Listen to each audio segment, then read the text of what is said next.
Баршаларыңызға ассалаумағалейкум. Сүйінші жаңалық. Елімізде кепілсіз кредит бойынша мөлшерлемені бірнеше есе төмендету ұсынылды. Қазақстанның қаржы нарығын реттеу және дамыту агенттігі сәйкес қаулы жобасын жария етті. Шағын кредит ұсыну бойынша жеке тұлғамен арада жасалған келісім шарт бойынша мына көлемде сыйақының шекті мөлшерін орнату ұсынылады. Берілетін шағын кредит сомасын толық жабатын мүлік кепілімен қамтамасыз етілген берілетін шағын кредит сомасының 20% көлемінде, мүлік кепілімен қамтамасыз етілмеген кредит бойынша берілген шағын кредит сомасының 5,5% көлемінде деп арнайы құжатта келтірілген.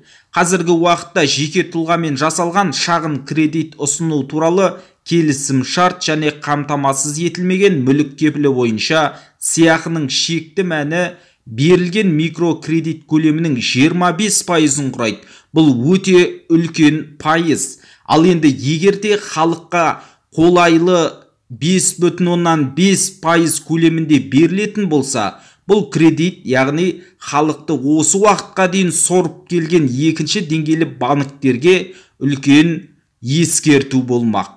Бұл пайыздық мөлшерлемені түсіру депутаттардың да қолынан келетін іс. Егер парламент дәл осы қаулыны қабылдап, құжатқа қол қояр болса, онда халықтың жағдайы түзелмек керек.